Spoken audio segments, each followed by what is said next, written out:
Hello there. Welcome into a Tuesday edition of the show. I am so glad to have you, whether you're listening on your radio, streaming the show online at extrasports1300.com, or you've downloaded the Extra Sports 1300 app to do your listening, which is sponsored by Diversus Health, Mental Health, and Well-Being for All. And yes, a veritable cornucopia of sports topics await you. We'll treat this like a Monday, given that is the day after a Broncos game. And I want your reaction to what you saw last night. The number to call or text is 719-247-1313. There are a few other agenda items mixed in. Didn't get to Nuggets Media Day. There were a couple of things that were of note there we'll get to. Our reigning athlete of the week, Bailey Williams, is set to join me on the show. And a lot of news out of the NFL that isn't about the Broncos, but pertains to them. So let's get rolling, shall we? Now, when somebody watches a football game as terrible as that one was last night, and by when people, I mean me. One, again, talking about me, tends to get a bit philosophical. Or maybe there just wasn't enough in the second half of that football game to really keep my attention, so my mind wandered to a lot of different places. And one of those places that my mind wandered to was Aristotle. Yes, these are the type of thoughts that run through my head during a football game. Now, Aristotle is credited as the founder of virtue ethics. What are virtue ethics? You remember that line that was ingrained in you growing up, what character is, what you do when no one's watching? Right? You do the right thing even when no one is watching. That's from virtue ethics. That's Aristotle. Right? Another way to put that, how do you act when there are no consequences? Last night, there were no consequences to the Broncos' actions. They could do literally anything that they wanted to do, and there was no chance that the Cincinnati Bengals were going to do anything about it. Right? The Bengals drove down the field on the first drive, a very familiar sight, but the Broncos defense holds up. They kick a field goal, and you're like, okay, well, Cincinnati. Broncos score their first touchdown, and it was a rout after that. That was it. That was the Broncos punching Cincinnati in the mouth, saying, no, we're not doing this tonight. And Cincinnati's like, okay, we'll just go away. Nothing that the Broncos did at any point in that football game would ultimately cost them. This is after, especially the last couple of weeks, where everything they do wrong costs them. Right? The Colts game, the Chargers game, any mistake that they made, there would be consequences to it. Right? And the biggest consequence of all was that they lost those two football games. With Cincinnati, it didn't matter. You do whatever you want. Cincinnati was going to do nothing about it. So how would the Broncos operate? How would they play when there are no consequences to their actions? Without that threat, we still saw a football team that is a bit undisciplined, saw the mistakes, the penalties, the unnecessary penalties that the Broncos took that we've seen over the last 3 weeks. 72 penalty yards. Bad interception by Bo Nix. 4 drop passes by the Broncos receivers. They were dominant in the first half, leading 21-3, And then it appeared, and I'm talking mostly about the Broncos offense. I'll get to the defense in a moment. The Broncos offense said, we're 2 laps up in this race. We're going to coast the rest of the way. Here's the problem. It will only get more difficult from here. And I have to amend something I said quite recently.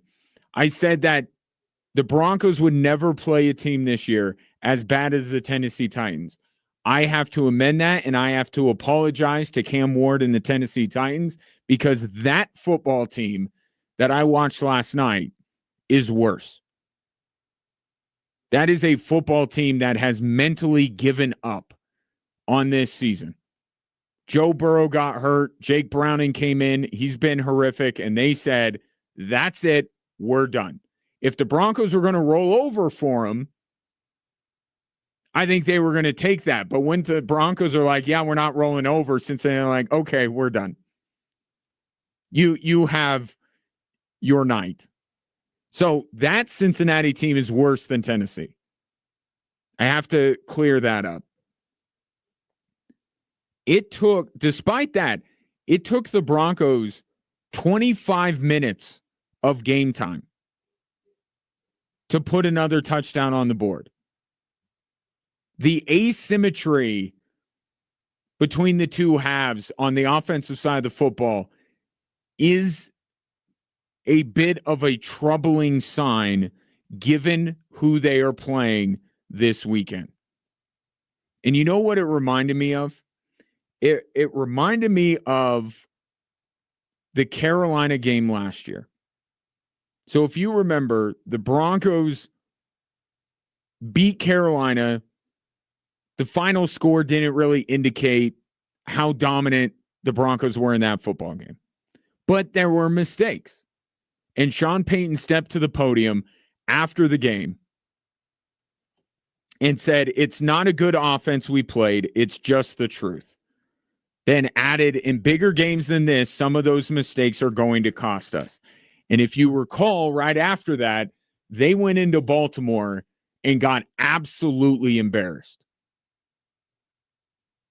Watching the second half last night, that's what I was thinking.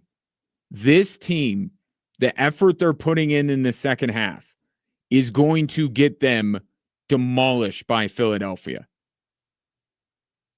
What the Broncos should have used this game as, after they were up 21-3, I'm not saying running up the score, although it wouldn't be beyond Sean Payton to do that. The Broncos should have kept their foot on the collective throats of the Bengals and kept marching down the field.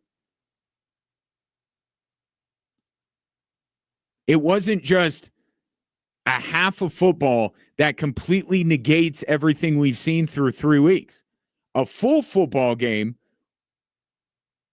would do a lot more to that. But the Broncos offense let their foot off the gas. Receivers dropping passes, clear lapses of concentration. Poor Bo Nix has been chastised for a week straight about his inability to hit the deep ball, and then his buddy from Oregon, Troy Franklin, drops one. Not the best thrown pass by Bo Nix. I'll admit it was in Troy Franklin's hands. I actually thought that Bo Nix was the most serious player on the Broncos offense in that second half. It looked like Bo Nix was still trying to push. Maybe J.K. Dobbins a little bit as well. I want to talk about him a little bit later. But Bo Nix looked like he understood what was going on. And he understands what's coming up next week. Here was Bo Nix after the game. It's an important week. We have to get back to the basics and really figure out what's holding us back and why we still have penalties and how we can avoid certain situations. And they're going to be a good defense. They have been for a while. They're going to have good players. They're going to have good scheme. And so we have to do a good job. We got to play really efficiently and make explosive plays, find a way to create explosive plays. We got to just do a good job. And it's going to be tough, but that's why we practice throughout this week, and it's going to be important. That's a guy who gets it. That's a guy who, despite having he had the one bad interception, and it was a bad interception. That's still part of his game. It wasn't flawless, but it was really good from Bo Nix last night. Really good. But he steps to the podium and understands what's coming up. And he understands that even though the job was done, when they went into the halftime locker room, the job was done. There was no way Cincinnati was coming back in that game. I think Bo Nix wanted to come out in the second half and continue to put points on the board, continue to work out the kinks. And I don't think everyone on the Broncos offense was of like mind. The drops, the pre-snap penalties in the second half, the Broncos should have won that game by 30. And it wasn't a far cry from what they won the game by. But this is also something that the Broncos need to learn here. Is at that point in the game, it's not about Cincinnati anymore. It's about Philadelphia. And you can't just, start jogging down the home stretch because you've got the race won. It's about running your race so that the next race is even better. And Bo Nix in his post-game press conference laid that out. He knows that you can't take everything from that Cincinnati game and say, oh, this is just the way it's going to be. Philadelphia is not going to roll over and play dead like Cincinnati did last night. The Broncos will have to put up a four-quarter effort. And getting back to one of the big themes, can the Denver Broncos beat good teams? So far, they've lost to two good teams and beaten two bad teams. At some point, if this team is going to get to where they want to go, they got to beat the good teams. And what is required when you play the good teams is a full four-quarter effort. Not just physically, but even more so mentally. You can't have the pre-snap penalties. You can't have the drops if you're the wide receivers. Bo Nix looked locked in that entire game. He made one mistake. But there are a lot of guys around him on that offense that didn't understand what that second half was. So, look, great win by the Broncos. They needed it. We saw the identity of this football team, what they want to be. But when the Broncos had a chance to, really drive it home and really get some of this other stuff worked out before they go on the road and take on the Super Bowl champions on a short week, they failed to do so. And some of those old habits creep back in. It wasn't going to cost them. Was never going to cost them in the game. But I get back to my original point. How do you act when there are no consequences for those actions? And the Denver Broncos in the second half acted like a team that already had the game won and only cared about that and didn't understand that elite teams, good teams, championship teams, let's not forget what Sean Payton has said about this team and what they're capable of. Championship teams play for four quarters. Championship teams don't let off the gas in the second half because they know they got the game won. Because it's not about Cincinnati at that point, it's about Philadelphia. And it's going to take the Broncos to play almost a flawless football game to beat Philadelphia because better teams have gone up against the Philadelphia Eagles and failed. Bo Nix understands that. I think Sean Payton understands that. I don't know if that's enough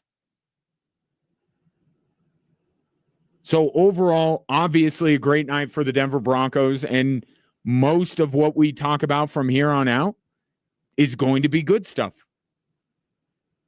But that's the lasting impression I had of the Denver Broncos.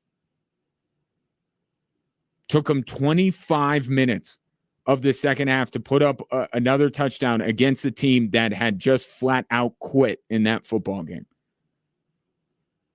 That won't get it done against Philadelphia. And not only will that not get it done, again, remember what happened in Baltimore last year. That's the caliber of team they're going up against on Sunday on a short week. My early prediction for Sunday, it's going to go very, very bad for the Denver Broncos offense.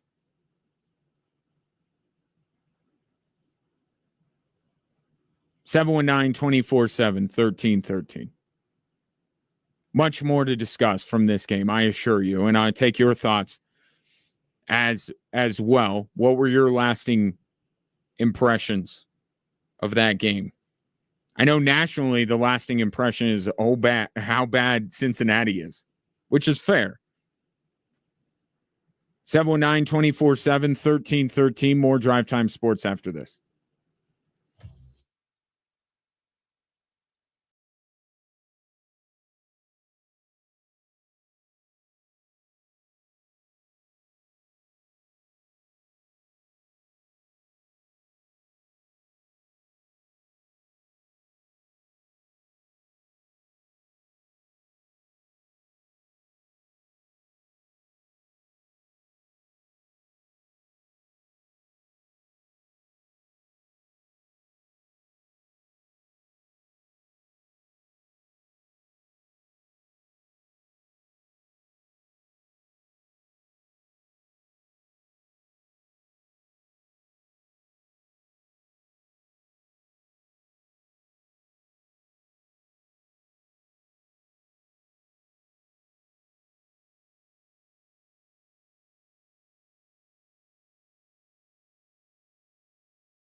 The latest national keyword for the 5K a day is roll, ROLL, like Denver did last night over Cincinnati. ROLL. Text that to 95819. You'll get a bounce back letting you know that you did indeed enter to win $1,000. It's something that we're doing all day long, Monday through Friday. Just be listening for the national keyword like roll for the 5K a day here on Extra Sports 1300. The initial reaction to my opening remarks, not surprising. I knew this was going to be the case. Let me get to these from the 719. This is Jeff. Geez, Ryan, negative Nancy. Let us enjoy a win for 5 minutes. Got this from the 719. You're right about one thing, Kaufman. The Bronx will be force-fed a Philly cheesesteak. You're wrong on Aristotle. He's most famous for the metaphysics. A text that is almost incomprehensible, and he knew it. You could be known for more than one thing. Virtue ethics. I'm telling you, Aristotle. Maybe it's not what he's most known for, but it's his thing. Look, I'm not saying don't enjoy the win, because last night, I think more than anything else, it was a catharsis. Right? There was so much angst and stress and everything around this team that you should enjoy what you watched last night. As it was happening, you should have enjoyed it. But once that first half ended, that was the first half. Okay, Cincinnati's not coming back. We're running the football. We're doing all these things that we want to do. The defense looks great. And now it's about, let's sustain this. Let's make sure that we get out of here without some of these old habits popping up, because we got to be at our peak. We got to play at a higher level than we have at any point in the first 4 weeks in order to beat Philadelphia. The standard I am holding them to is the same standard I'd play Bo Nix. Bo Nix knows it. Sean Payton, one of the big things he talked about last night, quote, penalties still bit us. Sean Payton, I even went back. Sean Payton was the one after the Carolina game, as similar. I know they had won the week before, but it was another one of those feel-good, dominant Broncos performances, and Sean Payton got up there, and he was the negative Nancy. But he was being a realist. He saw what was coming up. And because Bo Nix is an extension of him now and is more so that every single day, Bo Nix sounds like Sean Payton. This was, again, Bo Nix after he had a great game and the Broncos blew out the Cincinnati Bengals. It's an important week. We have to get back to the basics and really figure out what's holding us back and why we still have penalties and how we can avoid certain situations. And they're going to be a good defense. They have been for a while. They're going to have good players. They're going to have good scheme. And so we have to do a good job. We got to play really efficiently and make explosive plays, find a way to create explosive plays. We got to just do a good job. And it's going to be tough, but that's why we practice throughout this week, and it's going to be important. He says, what's been holding us back? Doesn't sound like a guy that is taking the win against Cincinnati as some big watershed moment of, okay, this is who we are and this is who we'll be. What I'm saying is what Bo Nix and Sean Payton are thinking.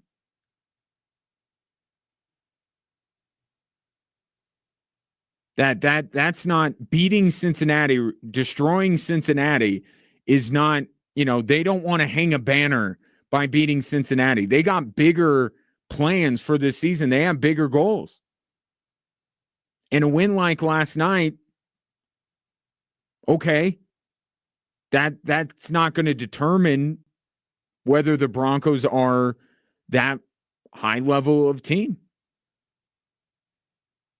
I think Sean Payton and Bo Nix would appreciate what I started the show by saying, because they think it themselves. Now,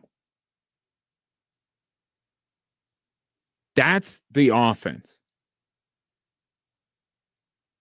Jeff and anybody else thinking I'm a negative Nancy, here you go. The defense did exactly what you do in that kind of a game. The defense did not allow Cincinnati to get into Bronco territory after the first drive of the game. That's amazing. And I don't care who's quarterbacking the Cincinnati Bengals. You don't even get into plus territory the entire game. The Broncos defense knew the assignment. The Broncos defense played 4 quarters last night. The Broncos defense is ready, I think, to go up against the Eagles offense.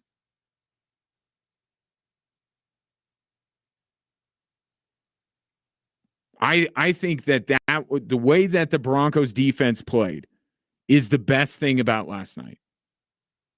And also one of the more sustainable things. Not that they're going to keep the Eagles from crossing the 50-yard line for the entirety of the game, but just the way they attacked, the way they kept holding down Pat Surtain, shut down Jamar Chase again. Remember, we used to talk about Devontae Adams versus Pat Surtain, and that was like a 50-50 split. Devontae would have some of his moments against Surtain. Surtain would have some of his, and that would be good.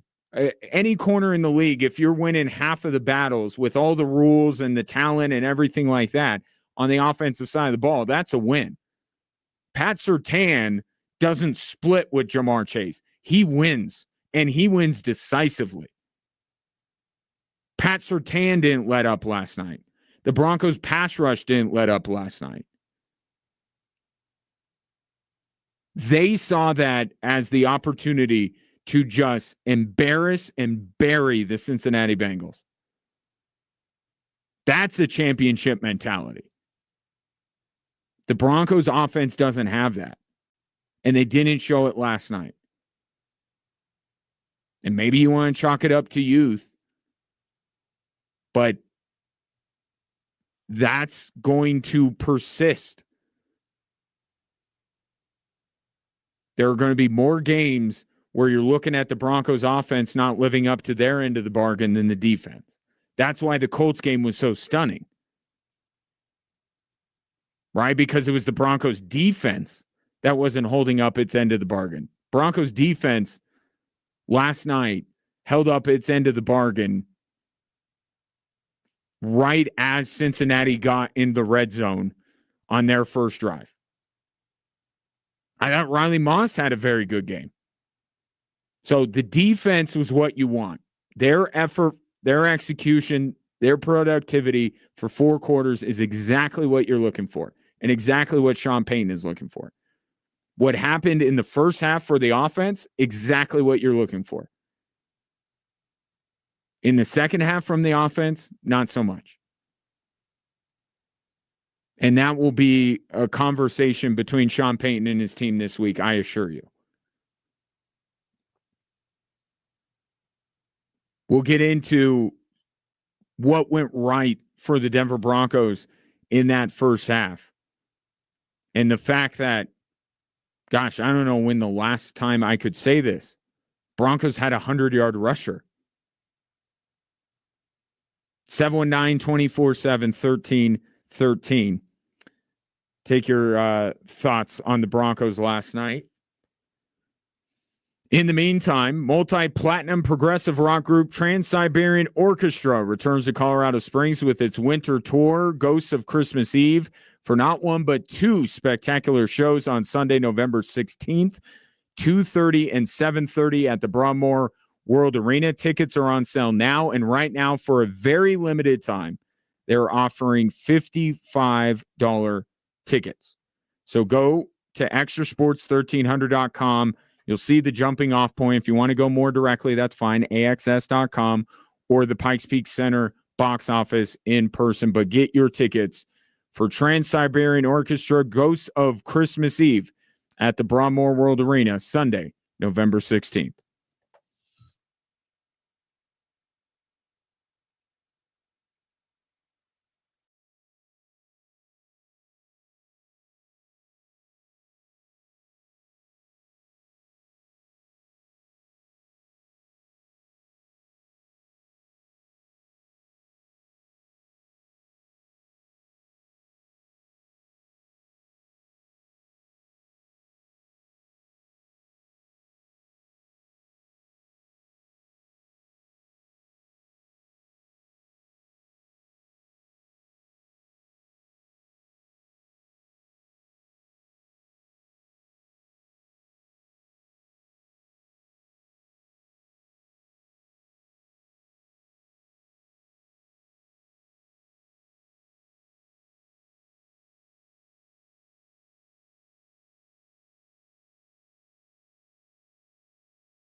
Our latest nominees for our Athlete of the Week, sponsored by Blackjack Pizza and Salads, are up and ready for your vote at extrasports1300.com. And the leading vote getter will be joining me on the show, hopefully later this week, like our reigning Athlete of the Week. She is Bailey Williams. She plays softball for Air Academy High School, and she joins me now. Bailey, congratulations. How are you? I'm good. Thank you. How are you? I'm doing great. So the last week, has there been some talk in the hallways and stuff about you being nominated for this? Yeah, a lot from like teachers and different classmates and stuff. And who was the main person that was like trying to call people and text people and get people to vote for you? Definitely my coach, Coach Slayden. Nice. But that's cool, right? And it speaks to how close you guys are as a team, that, you know, you're up for something like this and the team kind of embraces it and plays along with it, right? Yeah, definitely. So the game that you were nominated for was when you gave up just 2 runs and struck out 10 against Widefield. Since Correct, yes. since then, I might argue you have been better than you were. You didn't give up any runs against Lewis Palmer, struck out 6. You had a short stint against Liberty, but shut them down. And then the big game yesterday against Discovery Canyon, you pitched pretty well. So do you feel like as a pitcher that you're getting better as this season is going along? Definitely. It's definitely been a couple weeks of growth and just like continuing to get stronger in the circle and trust my teammates more. And, you know, as we see the other teams more and more, we understand their batters and know what to throw to them. And it just helps as a pitcher to be able to perform better for your team. And when people would send in their votes, they would kind of attach some things to it. And one thing there were a few themes that kept coming up. One was your work ethic and how hard you have worked at your craft for a number of years. Were you like the first time you could play a sport, you're like softball? I mean, how long have you been playing? I mean, I played t-ball since I was like 3 years old. Like that was the first sport that my parents got me into. And then I did the whole little league thing. And then I've played club since I was like 10 or 11. So softball's been pretty much my whole life for as long as I can remember. And, you know, I play year round. So it's kind of like softball 24/7 for me.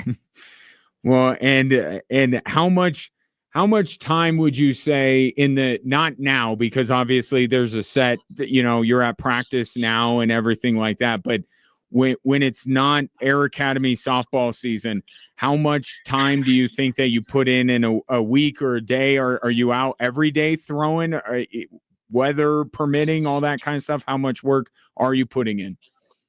I mean, for club, we'd practice 3 or 4 times a week, and then we'd have tournaments or scrimmages almost every weekend, starting in like February or whenever it was warm out.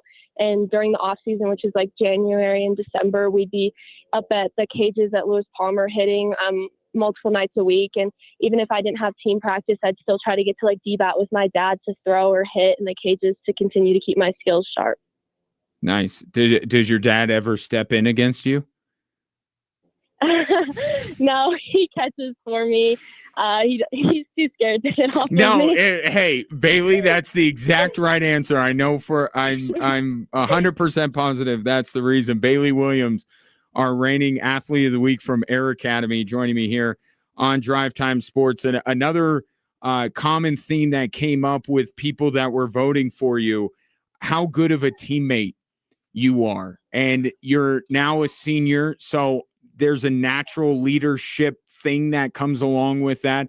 But how much pride do you take in how good of a teammate you are, whether you're performing at your highest level or whether you're not? How much do you make sure that you're lifting up your teammates no matter how things are going?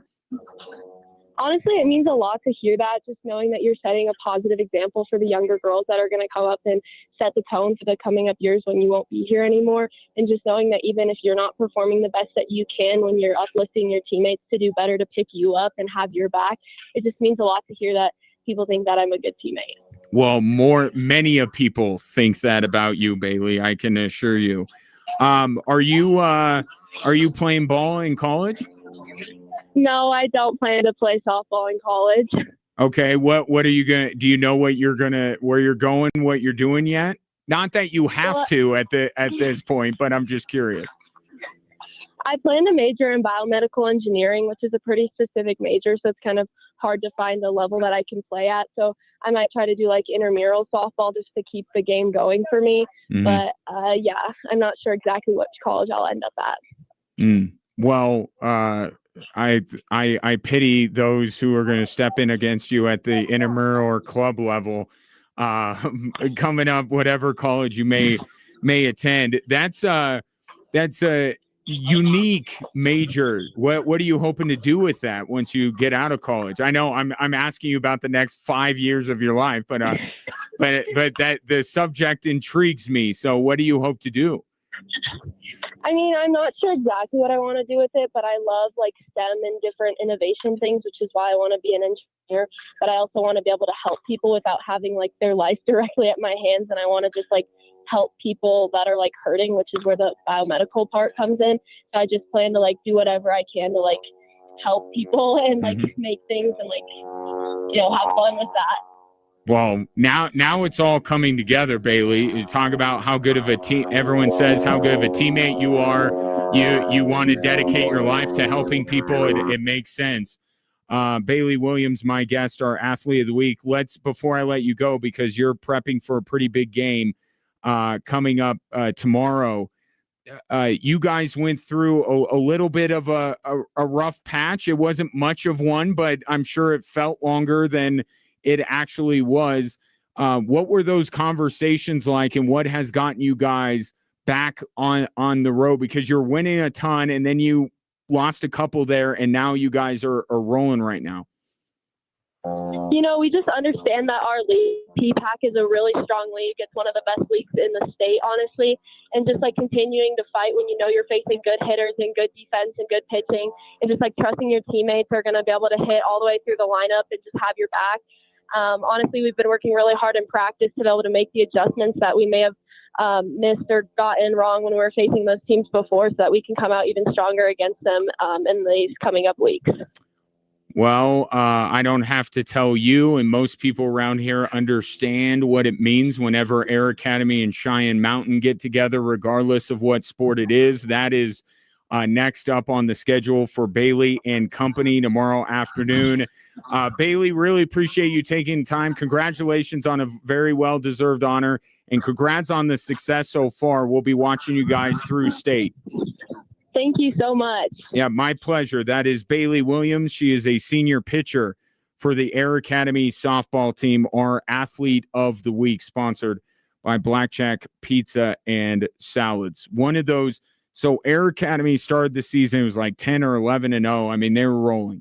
And then 3 of their next 4 they lost, including to Cheyenne Mountain.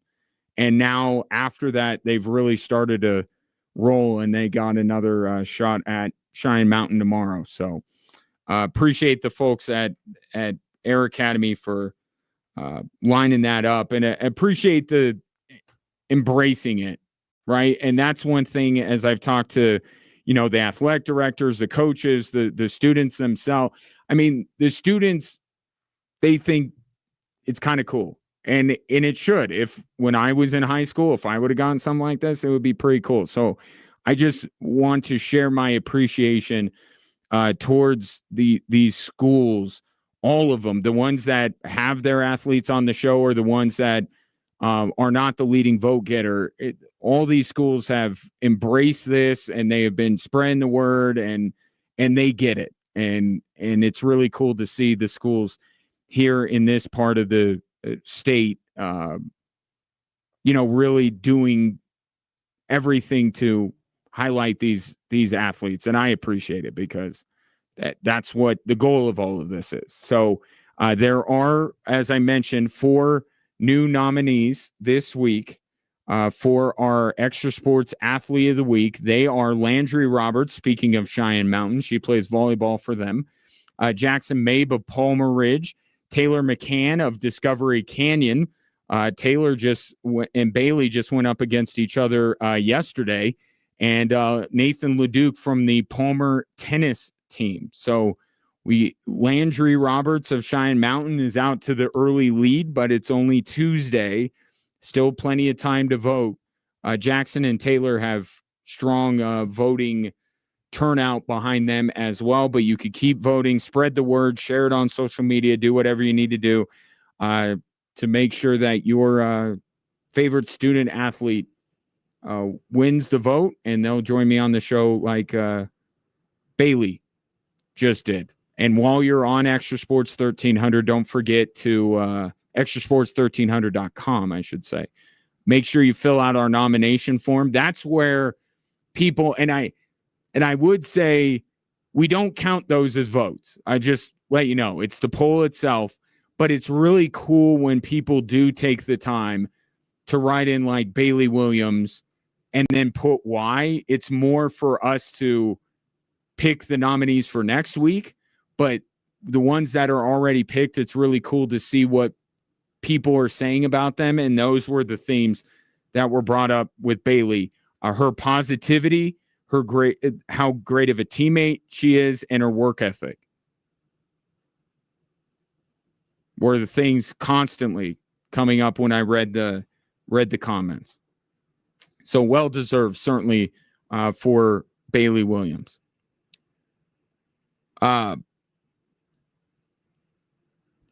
Brett says, let's talk about the Cubs bullpen for the next 3 hours. Sounds good to me.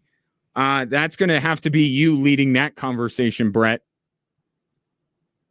Baseball is going on right now. Guardians played the Tigers earlier, and that is about all I know about the Major League Baseball playoffs. I'll tune in if I get some time. I don't know. What do you think about the Cubs bullpen? I know some Cubs fans pretty geeked about the whole thing, Cubs in the playoffs. If you don't mind, why don't we mix in a little nuggets here? Yesterday was media day, and I think the most consequential thing of yesterday came from Nikola Jokic. Those contracts extensions comes as a reward, as something that is natural to the sport, especially in today's NBA, how you see how the salary cap is growing and everything. So my plan is to be Nuggets forever. So that's my answer. Nugget forever. Nugget forever. And this is not new from Nikola Jokic. He talked about years ago about Tim Duncan and how he looked at Tim Duncan as not a role model, but like the idea of Tim Duncan, him being the Tim Duncan of the Denver Nuggets. Never having a wayward eye, just wanting to be where he was the entirety of his career. And my doubt was, I never had a doubt with that, but I brought this up the other day. What I wonder about are the people around him. And I don't mean his brothers or his wife. I don't mean his family. I mean the people that are tasked with looking out for the best interest of his career. Right? His European agent on the yacht with LeBron. Yeah, it was about that European league, but was that all they discussed? Those are the people that I think right now don't have much of a say in anything in terms of where Nikola Jokic plays basketball. But if the Nuggets aren't winning and competing for championships, could I see a scenario in which Nikola Jokic, that though any words that are being spoken to him about, hey, you got to think about this, think about that, do they not go one ear and out the other? And I'm not talking about this year or even next year. You know, everyone in the national media is in such a hurry to get him to LA. But I'm just saying at some point, nothing is forever. I believe Nikola Jokic when he says what he said yesterday. But you just wonder how loud those voices around him will get if the Denver Nuggets aren't competing. You know, it was, to be fair, it was quite easy for Tim Duncan to stay committed to San Antonio when they were winning championships, and then they took like a minute off, and then they got Kawhi. Right? The Nuggets can't, and it felt like for a little while there, this past season, that the Nuggets were kind of taking Nikola Jokic's loyalty for granted. Loyalty is something, not only do you have to earn it, but you have to keep it. You have to do things to keep that loyalty, to continue to deserve that loyalty. And I think that the Nuggets were a little bit derelict in their duty as far as that. I think they took advantage of it. They just said, oh, what we got is good enough. And, we got the apron. Aw, shucks, we can't do anything with the apron. Well, I thought that they did things this offseason and at the tail end of the regular season to deserve that loyalty. For them to tell Nikola Jokic, even if he's not entertaining the idea of playing anywhere else, just being proactive and saying, look, I know you're not being like Anthony Davis or Giannis or LeBron. You're not holding our feet to the fire, but we're going to do this for you because we want to keep showing you that we want you to stay and you should stay here. We're going to keep doing things. We're going to keep pushing. We're going to keep trying to win titles, and we're not just going to rest on our laurels and hope it happens. That's what they did by letting go of Booth and Malone and making the moves they did this offseason. Because they could have just said, not that it would have been satisfying to you, but they could have just said, look, we made the coaching change. We made the change in the front office. This is a lot of change already. Let's give it another year with this better dynamic that is going on within the organization and see what happens. And to their credit, to the Nuggets' credit, they didn't. They were decisive. They went out, John Wallace and Ben Tenzer, made the big move with Michael Porter Jr., got flexibility, and look at how much better you feel about the Denver Nuggets now as opposed to this time a year ago.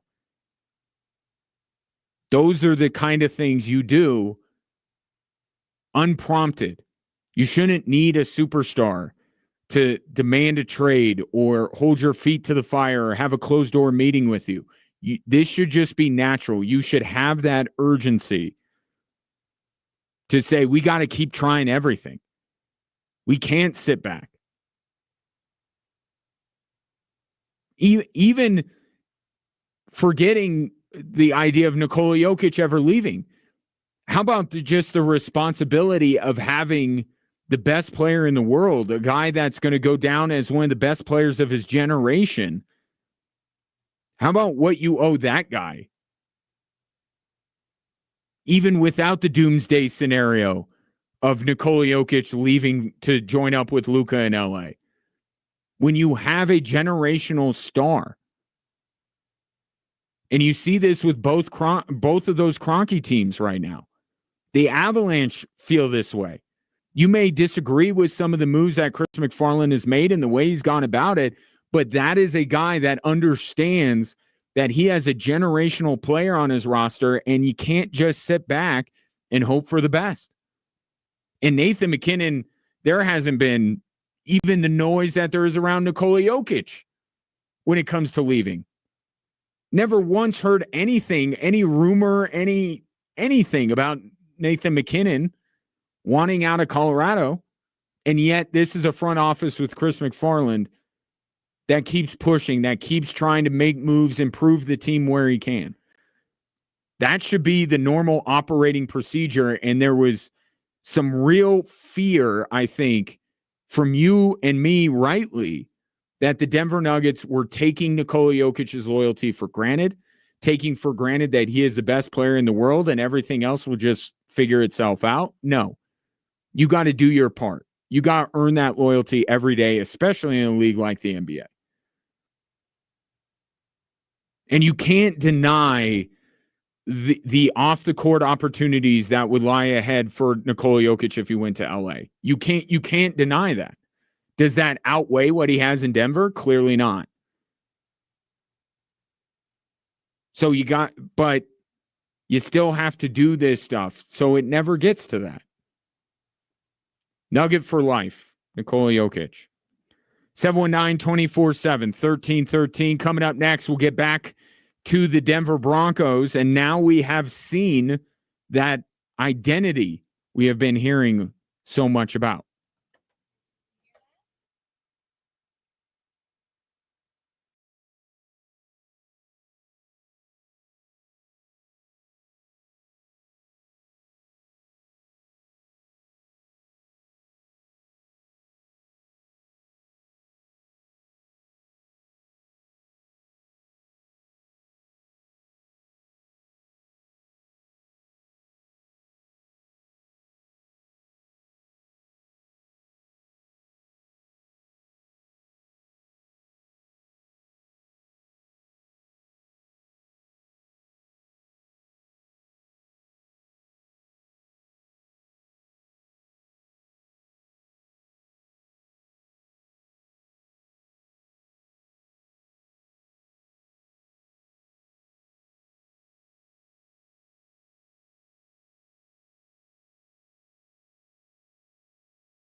Welcome in hour 2 on this Tuesday. Appreciate you watching the show on social media, YouTube, Twitter, Instagram, Facebook, at XTRA Sports 1300. While you're there, like, subscribe, drop a comment.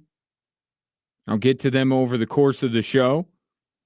If you're listening to the show, radio, online, app, you can always text or call into the show at 719-247-1313. Broncos have shown us their identity. Sean Payton talked about how it hasn't been communicated clearly to the team what they are, what they're supposed to do, what in an ideal world, what would it look like? Well, last night was an ideal world. The Cincinnati Bengals, I mean, now they were playing against air. I mean, that was like a walkthrough. Bengals were offering zero resistance. So we saw the vision of Sean Payton, what he wants this team to be. And it's pretty much what we expected it to be. We just hadn't seen it. You know, there was a chance week 1 where Sean Payton could have shown us what the identity of this team is. But then he got in his own head a little bit and wanted to showcase Bo Nix. And then the last 2 weeks have gone the way they've gone. So there's no real chance for the Broncos to truly show their identity. Last night they did. Sean Payton could have called any play he wanted, done anything he wanted, and it would have worked. So what did he choose to do? He chose to run the football. And J.K. Dobbins becomes the first Broncos 100-yard rusher since forever. Now, that's not going to be what it's always going to be, right? And in much of last night, you could say that about, right? You know that's about as good as it's going to be for the Denver Broncos this year. That first 2 quarters, in all 3 phases, that's as good as it's going to get. The good news is they don't have to be that every single week to win. But that's as good as it's going to look. And it was good because they wanted to run the football. It wasn't about showcasing Bo Nix. It wasn't about slinging around the yard. It was, this is our identity. Sean Payton talked about he needed to show his team what they are. He showed his team what they are, and he showed you what this team is. And the guy that's most appreciative is his quarterback. Well, it was important. I think just running the ball efficiently really helped. We stayed out of 3rd and long, and we were first down, second down, first down. So didn't have many. I mean, we had a few 3rd downs, but it wasn't a 3rd down game. We weren't just sitting in 3rd down all day. So that helps. And then run the ball is great for the offense. This is how you help develop a young quarterback. Right? It's not turning the Broncos into the single wing and never giving Bo Nix a chance to throw it. But you run to set up the pass. You don't do it the other way around. You let the defense creep up a little bit, and then that's when you hit them over the top. The Broncos, especially last week, they were having to go over the top because they were in 3rd down and long. Last night they weren't, and you saw not a ton of explosive, deep downfield pass plays. This is what the Broncos are supposed to be. This is what Sean Payton envisions. You run the football. It's not going to be this way all the time, also because RJ Harvey is going to become more and more of a thing.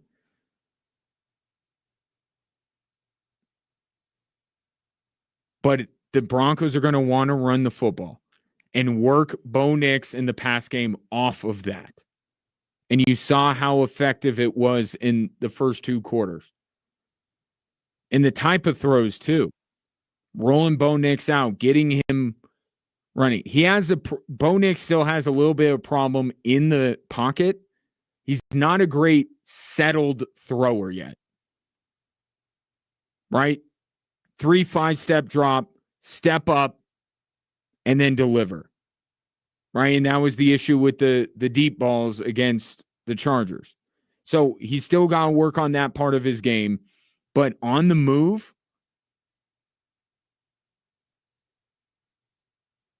you see how accurate Bo Nix can be. You can see how dangerous. It's the thing that opposing teams keep going back to. They don't want Bo Nix to use his legs. And then who is Bo Nix throwing the ball to? Everybody. He did a really good job getting through his progressions. He came underneath, 4, 5, 6 times where the coverage got deep, and right away, he knew where his underneath flare control was, and then more importantly, we did a good job of advancing. We converted a number of first downs, be it on 2nd or 3rd down, with an underneath throw. So that was real impressive.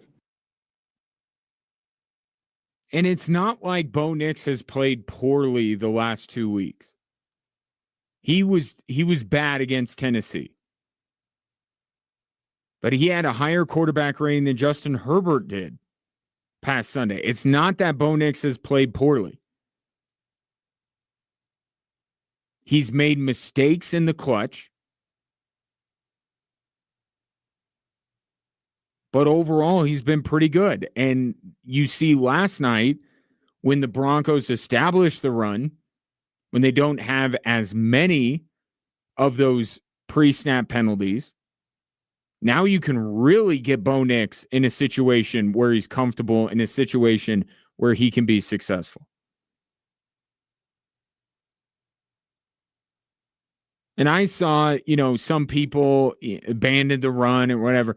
Like, you can't lose the plot here. They're still trying to develop Bo Nix as a quarterback. So the idea of abandoning the run. Yes, it was working. Yes, there was no reason to think that it wouldn't keep working throughout the game.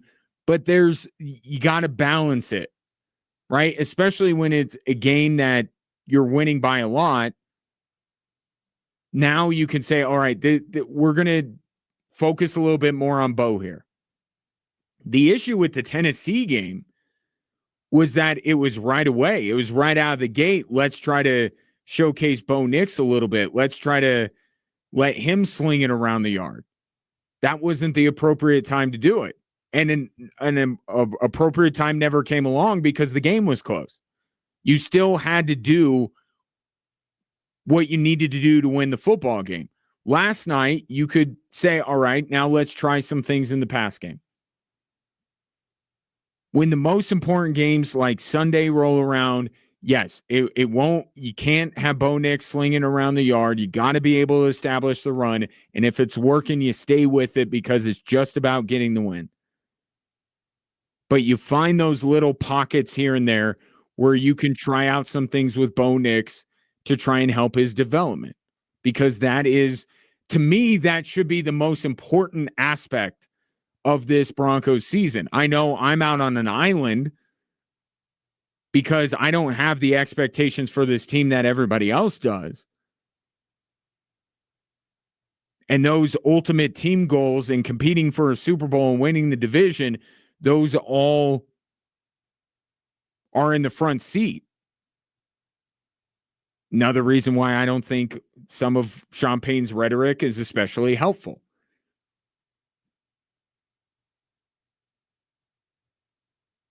But regardless of whether you think it's the most important thing to develop Bo Nix, or it's the most important thing to try and win the AFC West, the development of Bo Nix always has to be there. And I thought you saw in the second half, maybe it looked like the Broncos were being too cute or they were abandoning the run.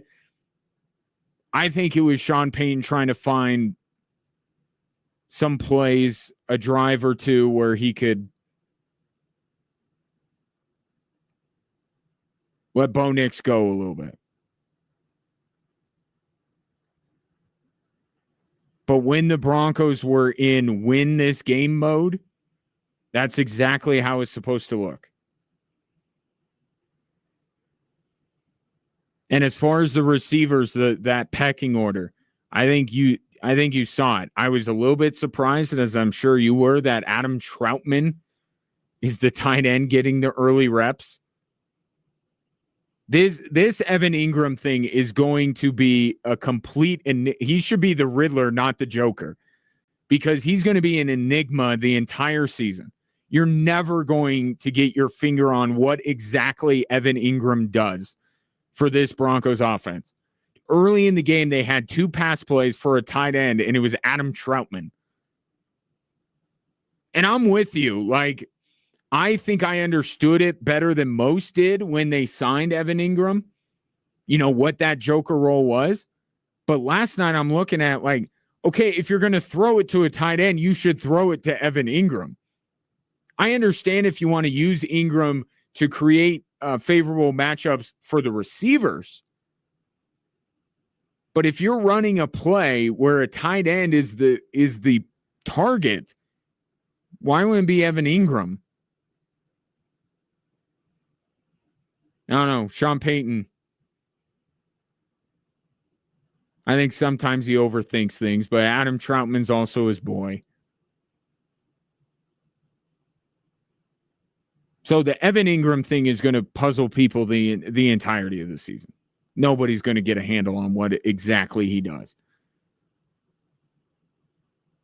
But you did see the kind of the pecking order with the receivers. Yes, it's Cortland Sutton, and when the chips are down, when they need a play to be made, whether it's in the red zone or any other spot on the field, Bo's looking at Cortland Sutton, and he made plays last night. The next guy up, wide receiver 2, if you will, is Troy Franklin. He is. Marvin Mims is a gadget player. Turns out the hip injury wasn't anything that the Broncos were overly worried about. Looked good in warmups, looked good in the game, didn't he? The snap count for Marvin Mims lower than Troy Franklin. I don't think it has to do with the injury. I think you very much saw what it's supposed to be for this Broncos offense. Who's supposed to be on the field when, who's getting the ball, who they're drawing up plays for, who's in over this guy or that guy. I think roles were more clearly defined last night than they have been the previous 3 weeks. And you can showcase that, and you can do those kind of things when you don't have a team on the other side that is going to force you into other things. The Bengals aren't going to take away anything. So I think you got a real good picture. I'm not, projecting this and saying this is what the Broncos can do every week.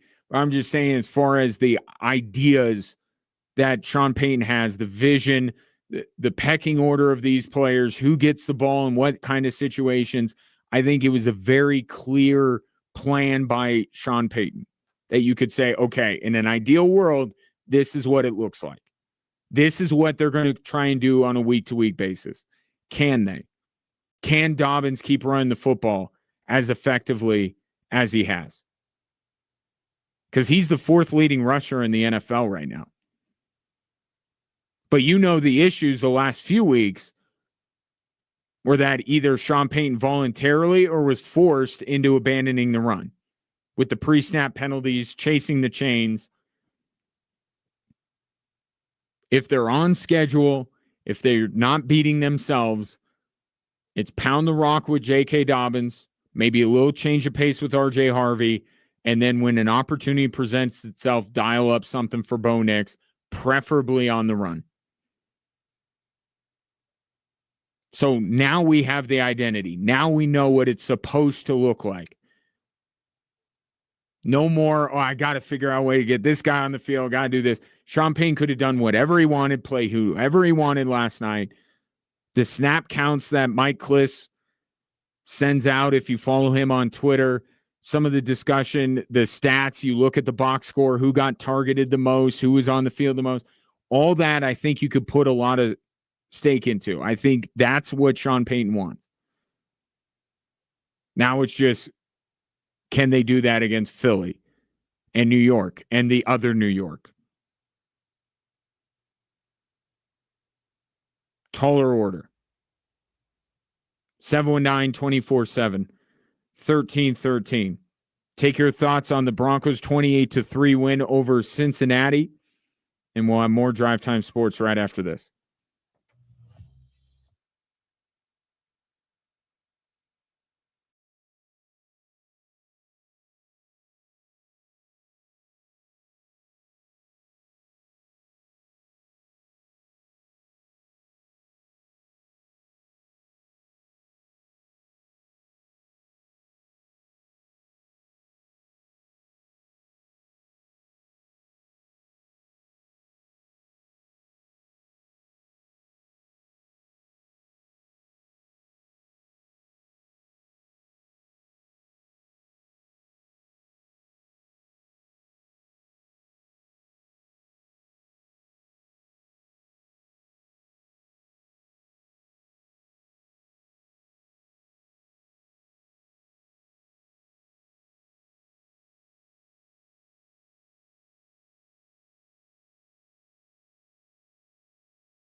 You want a 5K a day keyword? Your chance to win $1,000? Of course you do.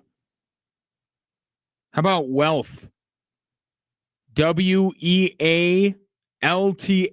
Text wealth to 95819. You'll get a bounce back letting you know you entered to win $1,000. We're doing it all day long, 5 days a week. It's the 5K a day. Your chance to win $1,000. To the text line, your thoughts on the Broncos' 28-3 victory last night. This from the 719. That might have been the worst team the Broncos will play all season. Slow your roll on how good they looked. Isn't it funny? It's humorous to me because I wish you would have been here at the start of the show. And I understand not everybody can. You have lives, productive, meaningful lives. I started the show and got stopped being Debbie Downer or Negative Nancy, I believe is what I was called. And now I'm being accused of being too flowery in my praise of the Denver Broncos. Last night was aspirational for the Denver Broncos. That's the way I would describe it in a word. Aspirational. This is what they hope to be. But this is how it looks. This is what Sean Payton thinks if he can do A, B, and C, they'll win football games. It's not Bo Nix slinging around the yard to set up the run. It's the run to set up the pass. It's taking the pressure off of Bo Nix. It's dominating defense. It's spreading the wealth and hitting a variety of different receivers over the course of the game. This is what Sean Payton hopes it will look like more often than not. But I think even the Denver Broncos understand who they were going up against last night. They know that it's not going to be this way the rest of the way.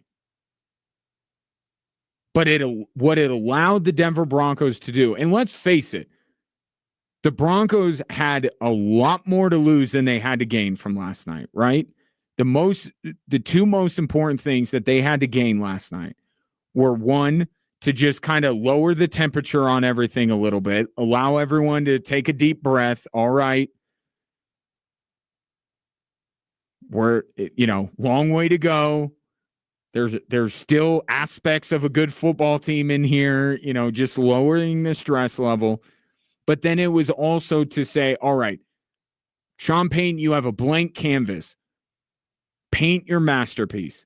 What is it supposed to look like? You're only going to get this opportunity once. What does it look like? You saw it. Heavy on the run, distributing the ball throughout a number of receivers, taking the pressure off of Bo Nix, once in a while dialing up a big play. That's what it's supposed to look like. Now, you take that and you say going into please, no one apologize for not listening to the entirety of this show. I just had to chuckle because my opening segment, and I'll get to it if you hang tight, I'll reset that. I just had to chuckle because I was accused of being super negative at the beginning, and now I'm being accused of being too positive. But now we know for Philadelphia, for the two New York teams, for Kansas City, for the second meeting with the Chargers, all the way through, this is what Sean Payton wants to do. What he did last night is what he wants to do. Maybe some slight variations based on the matchup, but if the Broncos, and there's something to be said for imposing your will on the game, to say, this is what we want to do, and we're going to do it. Can they do that every week? No. But are they going to try to? I think so. So then you go up against Philadelphia, which the complete other end of the spectrum, wouldn't you agree? Philadelphia is going to take some things away.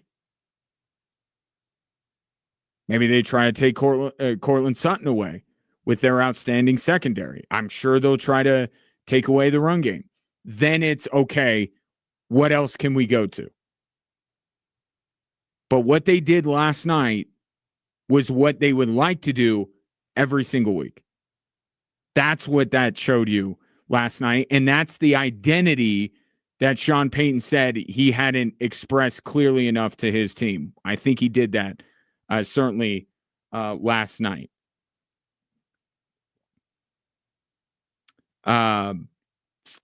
This from the same texter. Sorry I didn't hear at the beginning of the show.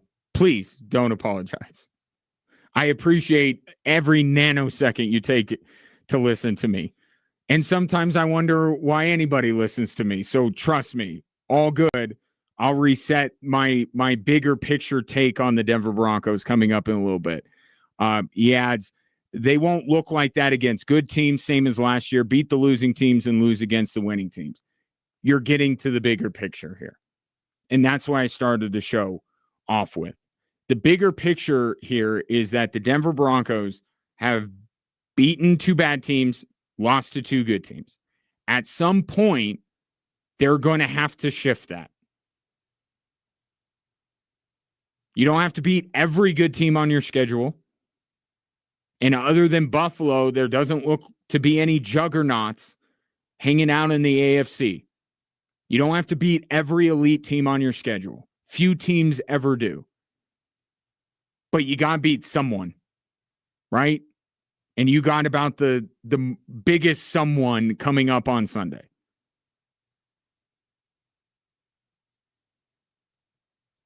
Brett says the caller is always right. In my opinion, you're being way too neutral. You're being extra neutral. You take neutral to the third power in you. Okay. I listened to Dan Patrick just now, and I'm sure you're thinking the same thing. Not that you or I care very much at all about the Cincinnati Bengals and their fate. But that was the national conversation today. If you listen to the station throughout the day, there were 2 sentiments. One, the football last night was garbage. Of course, they're looping in the New York-Miami game. And the Bengals are an absolute garbage fire. And they are.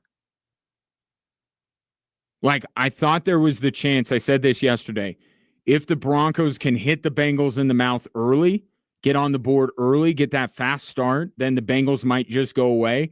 They didn't just go, like, they were gone. They were halfway back to Cincinnati by the time the game was over. Like, wow. And that's part of this. It has to be. There's always 2 sides to every game. The Bengals side is they are an absolute disaster right now. And they look like a team that has mentally quit. And then Dan Patrick, if you didn't hear it, his above the noise commentary that played moments ago, he's talking about the Bengals got to do something at quarterback. And there's something to be said for Jake Browning ain't it. Okay? Fair. Who is? And I'll give you a great example of what I've been thinking about, because I thought about this last night too. Like, my God, the Bengals got to do something. I asked Solomon Wilcots this question yesterday when he joined me on the show. I said, how long until people start worrying that there's going to be nothing left for Joe Burrow to come back to? There's going to be no consequence to the end of the season. And then at that point, you're like, why are you even throwing Joe Burrow back out there? I think we're there. I kind of thought we were there after the Minnesota game, but we're definitely there now. So I get the sentiment here. I mean, you got to be able to keep the ship somewhat afloat till Joe Burrow gets back. But who are you doing that with if it's not Jake Browning?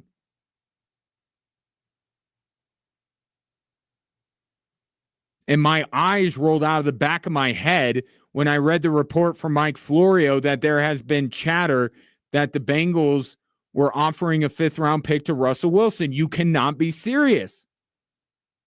You cannot look at me with a straight face and tell me that Russell Wilson gives the Bengals a better chance to keep the ship afloat for when Joe Burrow comes back than Jake Browning. I refuse to believe that.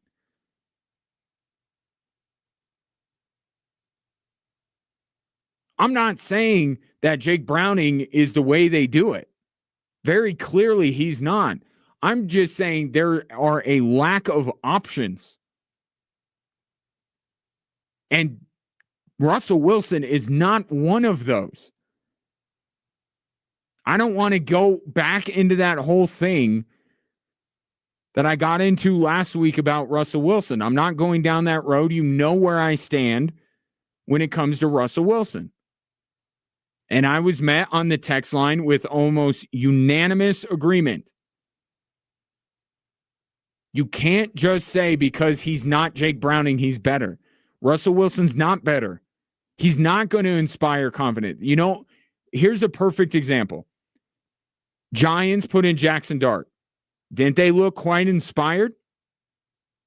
After the game, Abdul Carter posts on social media that 1-0 feeling. That 1-0 feeling. The Giants are not 1-0. They played other games. Not as far as they're concerned. Sunday was a new day in New Jersey.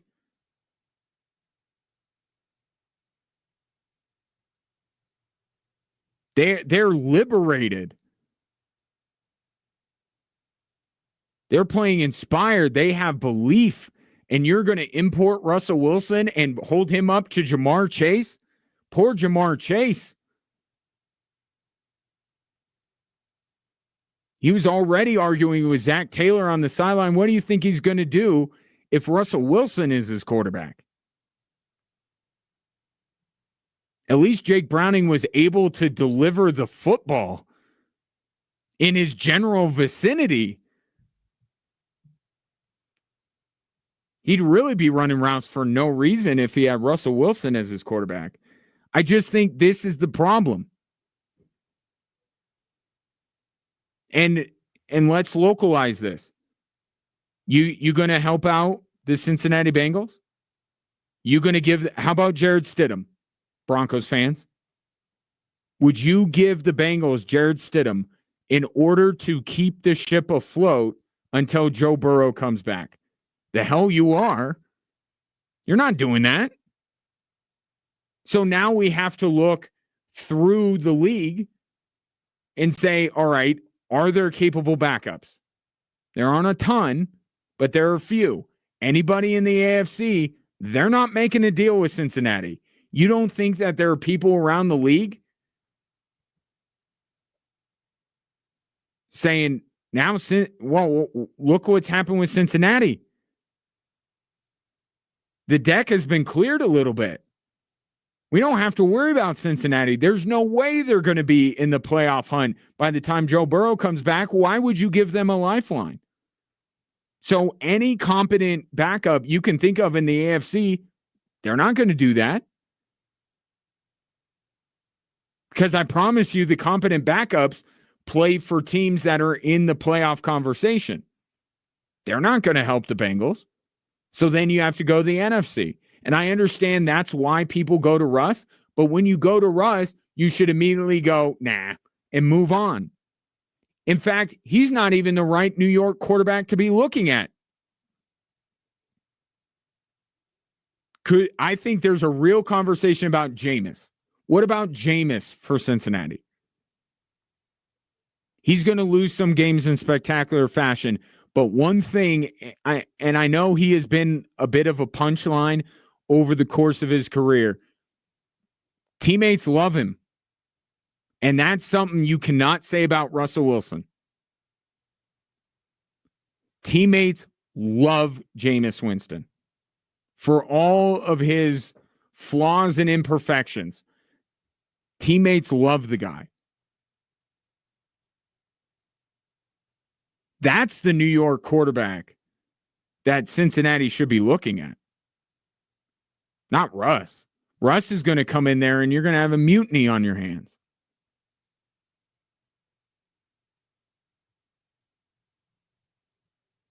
Can't go Kirk Cousins.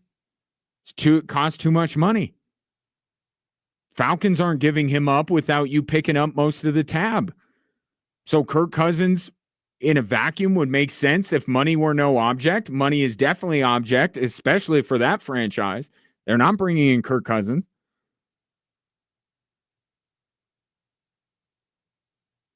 So I get the inclination to kind of look around and say anything can be better than Jake Browning. Can anything be better than Jake Browning? And how many options does anything encompass? Take away the teams that aren't going to be willing to throw the Bengals a lifeline. Already you're paring it down because not every team has a capable backup. So would you say half the league? Let's just, for argument's sake, say half the league has decent backups that you would say player for player better than Jake Browning. Okay. How many of those? So that's already 16 teams eliminated. 16 potential trade partners out the window because they don't have anybody better. Now, how many of those remaining 16 are going to be willing to deal with the Cincinnati Bengals? Probably lop it in half. Now you're down to about 8 teams. You take out a few because of financial, like Kirk Cousins. You take out a few of those because of the contract.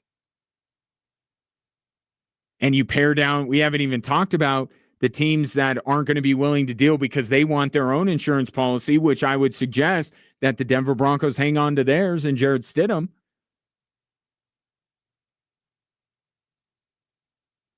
So you keep paring it down, and there's maybe a team or two that Cincinnati could even engage with in trade conversations.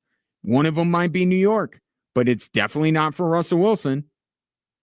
Should be for Jameis. 719-24-7, 1313. Got this text. Why wouldn't the Giants jump all over the trade offer? No. That's not what I'm saying. Giants would love to get rid of Russell Wilson. For that trade, it's why would the Bengals do it? When it comes to Russ, it's the Bengals saying no. When it comes to Denver or LA or Kansas City or Baltimore or, go on down the list, it's they would say no because they wouldn't want to give the Bengals a lifeline. When it comes to Russ to Cincinnati, that's one that Cincinnati should say, even as bad as it's been the last 2 weeks, we're okay, New York. But what about that other guy? What about Jameis? We'll take him. And maybe the Giants would do it. Seems like a fit. See what they do. But, I agree with the sentiment. They got to do something. 719-24-7, 1313. Mention the Ravens. They really need their backup quarterback now. Let's get into that story next.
That 5K a day keyword, your chance to win $1,000 is wealth. You need to text that to 95819, not our text line.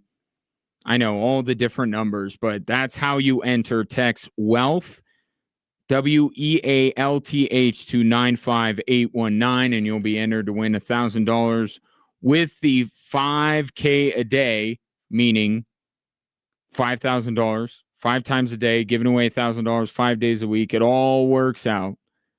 Be listening all day long for your chance to win.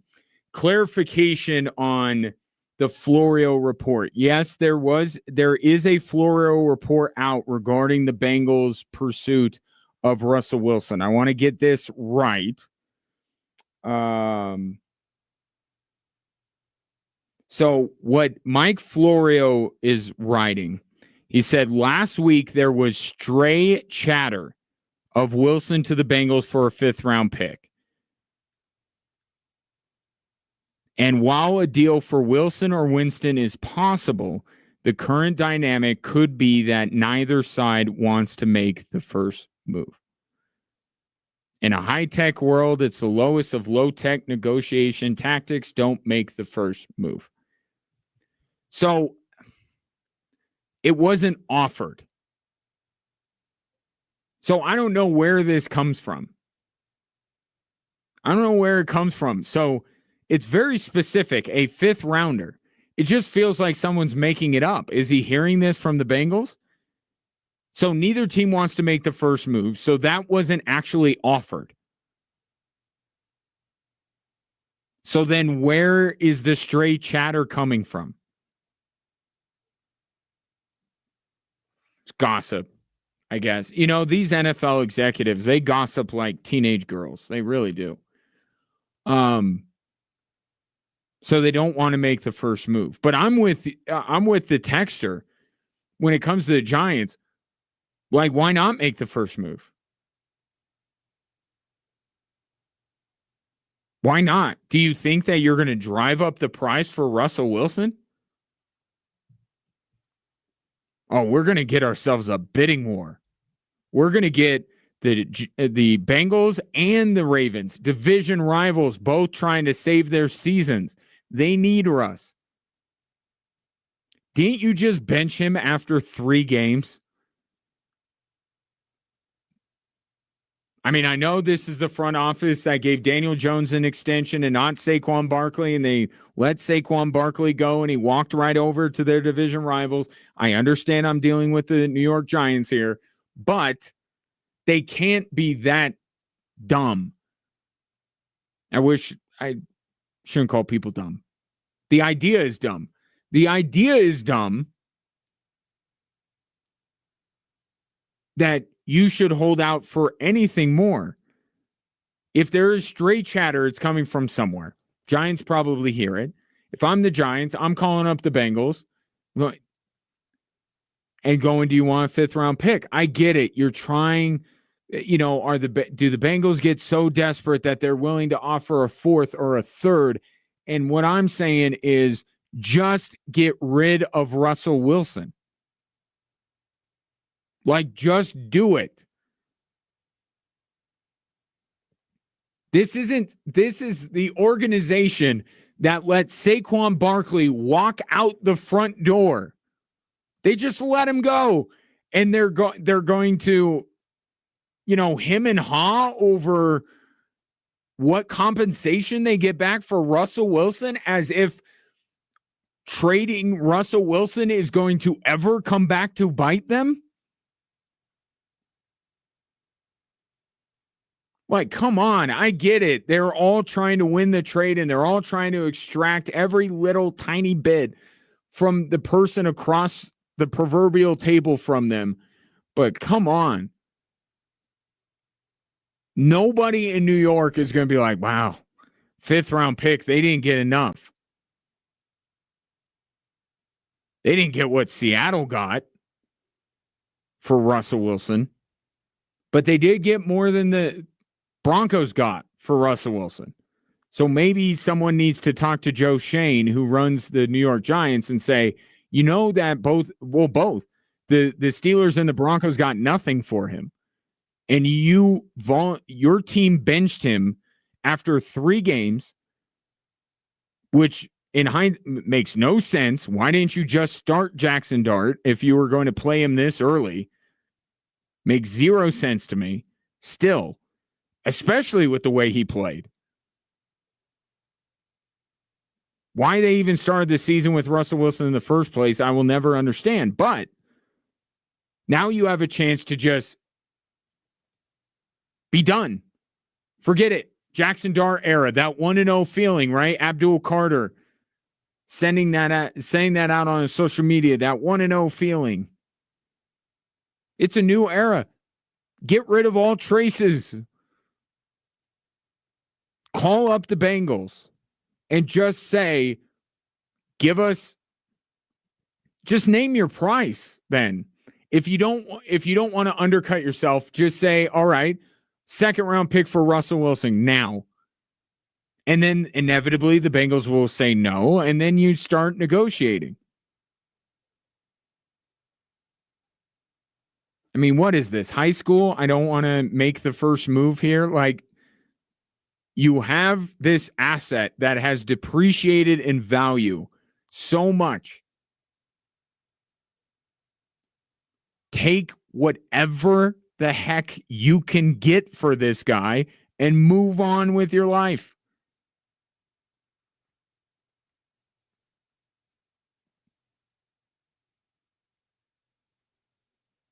I can't believe we're trending in the direction that Russell Wilson will have gainful employment with another team. I cannot believe that. After everything that has happened, with Jameis Winston sitting right there. And maybe the Giants don't want to part with Jameis Winston. That's entirely possible.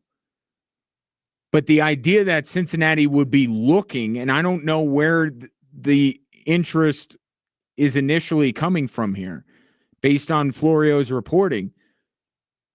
If the Bengals are entertaining this and they're looking at the Giants, they're looking at the wrong quarterback. But if the Bengals are seriously thinking that they can get by until Joe Burrow comes back with Russell Wilson, Joe Shane, pick up the phone and call and get this deal done. Man, these people sometimes, they're just so, they think they're the smartest people in the room, and they're not. You run a fantasy team. You're just as good at this as they are. 719-247-1313. I mentioned the Ravens quarterback issue. I will get to that, as it is certainly one of the 3 biggest stories of the day. What's driving the show next on Extra Sports 1300.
Hello there. Welcome in hour 3 on this Tuesday. Appreciate you tuning in, whether you're listening to the show on air, online, or through the app, or whether you are watching the show on YouTube, Facebook, Instagram, Twitter. We are everywhere at XTRA Sports 1300. I want you to participate. I want you to be a part of the show. You could call or text in at 719 247-1313, or if you're on social media right now watching, just comment right there. Get to them here in the last hour. In the meantime, let's get to the 3 stories that are driving the show.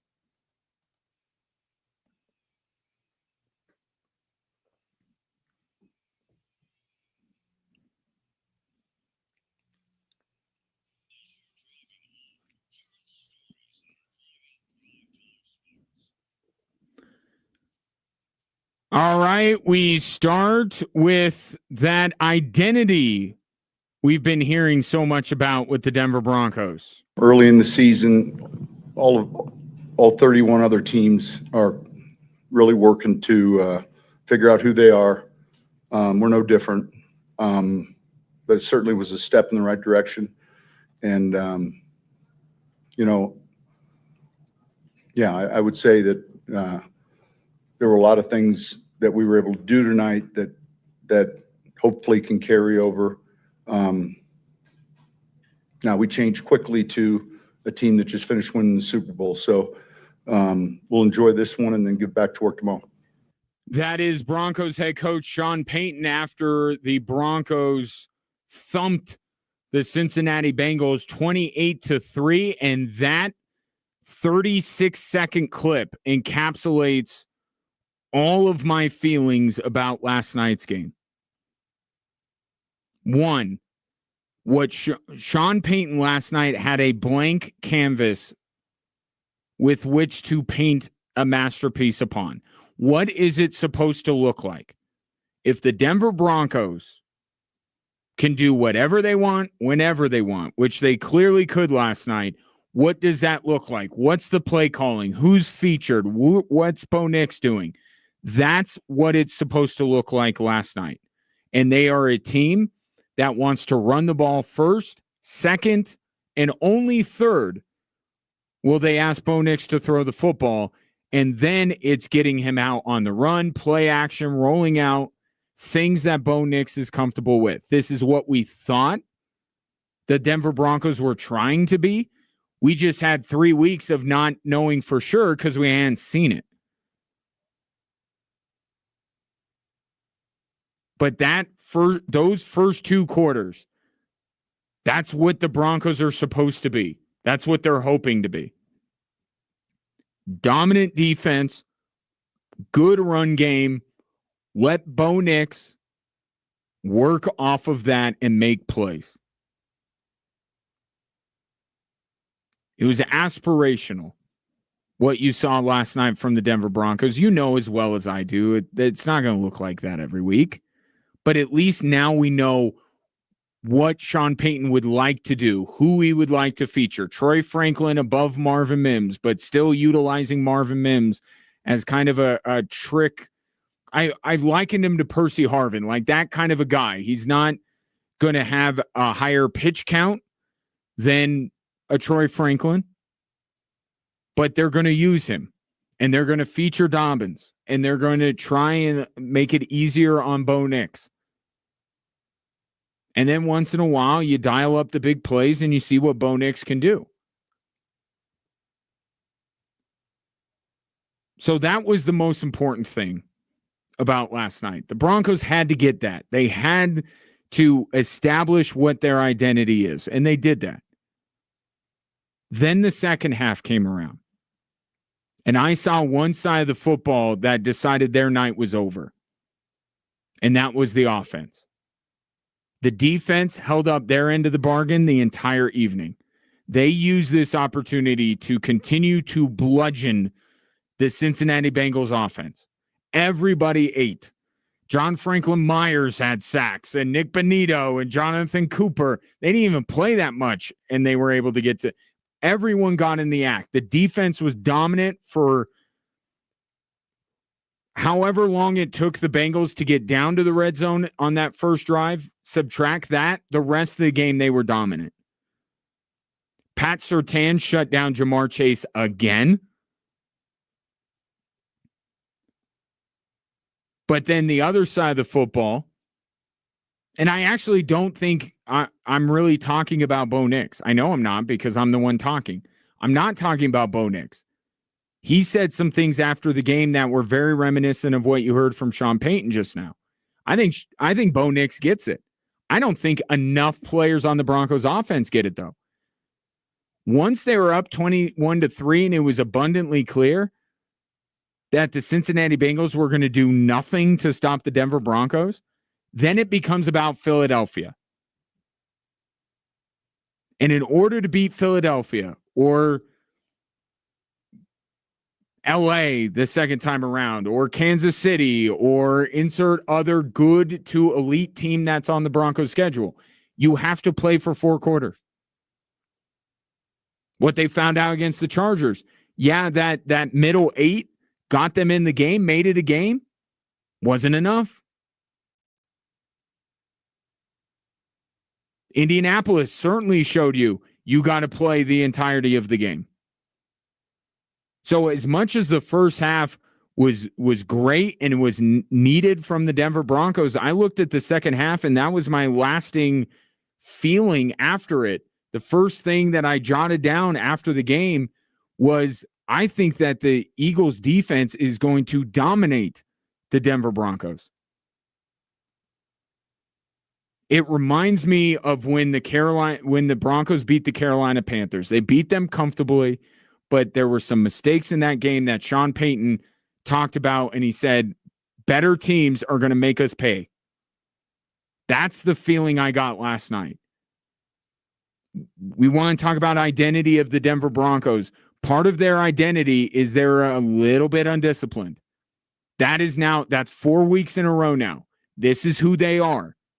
They're undisciplined.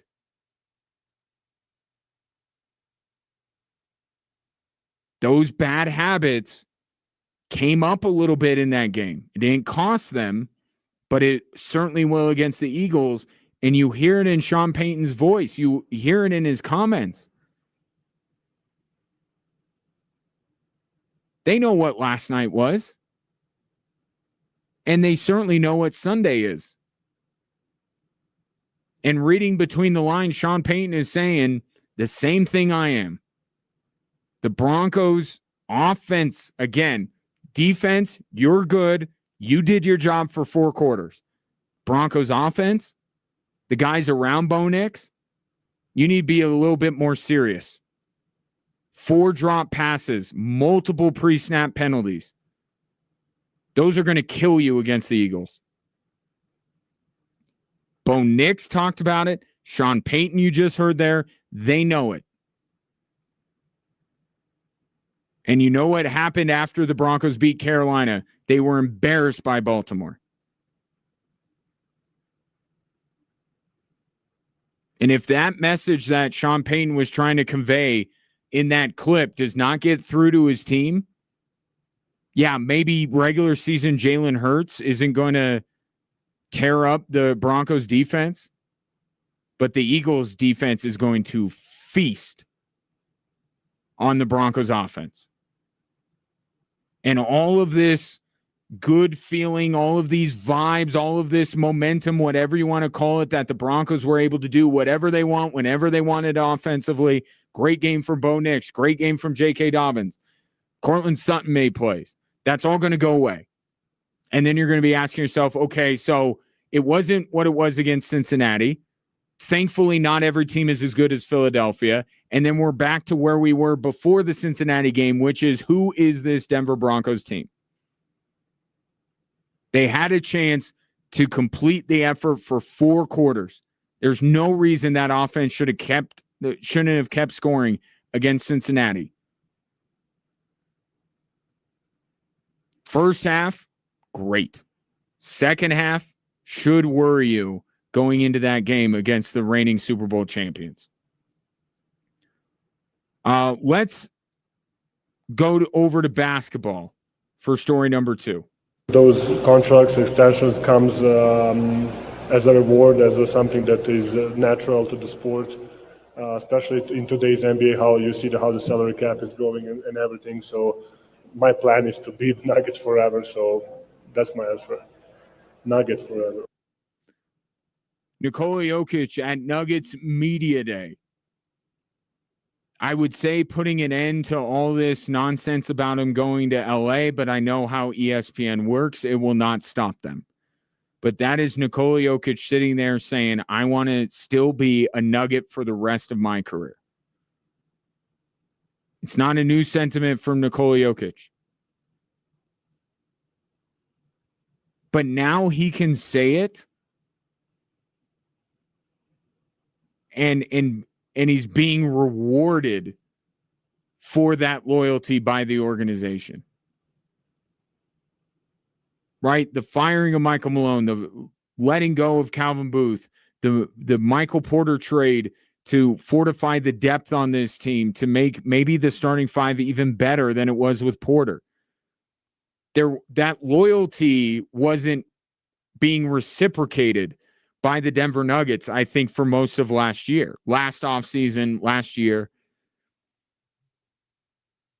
And you can't take advantage of a superstar that is willing to stay where they are.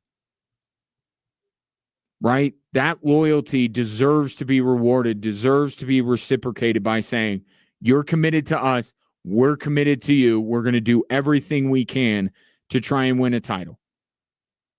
Avalanche have been doing this whole time with Nathan McKinnon.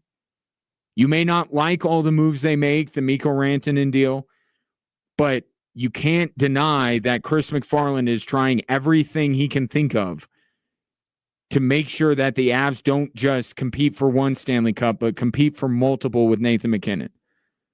You weren't seeing that from the Denver Nuggets. You did at the tail end of the regular season, into the postseason, and especially this offseason. And now when Nikola Jokic says something like that, maybe there's a little bit more conviction behind it because he sees what's going on. And he recognizes, like you and I do, that this team is better than they were a year ago. And they're trying to make sure that they don't put it all on Nikola Jokic to win them a title, that they're actively trying to help him. But you could put the LA stuff aside until tomorrow's first take, if they haven't talked about it already. We'll go back to football for story number 3. And a nightmare start for the Baltimore Ravens has gotten even more nightmarish. Lamar Jackson, with the hamstring injury he picked up late in the loss to the Chiefs, is now going to miss the next 2 or 3 weeks. This Baltimore Ravens team does not have time to futz around anymore with this season. They have to start winning. And now they're going to have to do it with a backup quarterback. And you look at the Baltimore Ravens and, you know, I do still think you're going to see improvement from the defense. They're going to get better. But one of the things I kept looking at, even when we discussed this last week, 1 and 2 teams and what happens if you fall to 1 and 3 and all that kind of stuff. Part of what I was looking at and saying I still think that the Baltimore Ravens will be a playoff team. Lamar and the offense. As bad as the defense is, the offense is the opposite. Other than a couple of timely Derrick Henry fumbles. Well, now you're saying that offense isn't going to be as good with Cooper Rush instead of Lamar Jackson. So how quickly can the defense improve? And the Ravens schedule coming up is not super easy.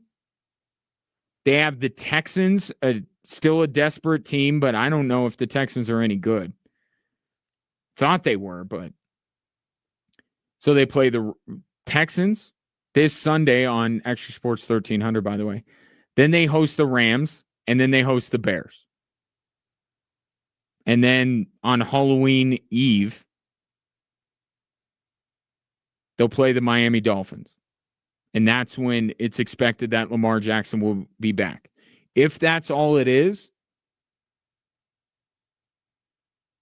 the Ravens still have a better than decent shot of making the postseason. But you see this in Denver with Dre Greenlaw. I know Dre Greenlaw has a much longer, more extensive injury history than Lamar Jackson. But what's the injury right now? Soft tissue. Are we 1,000% sure Lamar Jackson's going to be back in 3 weeks? What does he look like when he comes back? The start of this season from Baltimore has just turned from bad to worse. Lamar Jackson out the next 2 or 3 weeks with the injury he sustained late in the loss to Kansas City. Take your thoughts at 719-247-1313. I want to take that last story with Lamar and apply it to the Denver Broncos because I'm noticing something just 4 weeks into the league season about how that last playoff spot in the AFC might be decided.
Want a chance to win $1,000?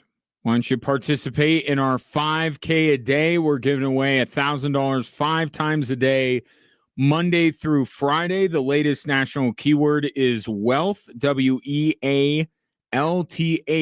Text that to 95819 and you could win $1,000 with the 5K a day here on Extra Sports 1300. Broncos get back to even 4 weeks in. Still don't think this is where the Broncos thought they would be at this point. Certainly not where they hoped they would be at this point, but they have gotten back to 500, and now away they go with the rest of their season. It is too early to look at the playoffs. I will grant you that. For what it's worth, Broncos would not be in the playoffs if the season ended today. But what it's not too early to look at is the number of teams that you thought the Broncos would be battling with that are now seemingly bowing out of the race. Just look 4 weeks in. The Cincinnati Bengals you saw up close and personal last night. Their season is going off the rails. I just talked about Lamar Jackson being out for the next 2 or 3 weeks. I'll hold on with the Ravens till the bitter end. That I promise you. But it can go from bad to worse real quick for this football team. And then I don't know if it's for injury or what the reason is, but Houston does not look nearly what I thought they would be, what many people thought they'd be. Now, it's easy to just take, okay, well, instead of Houston, Indy.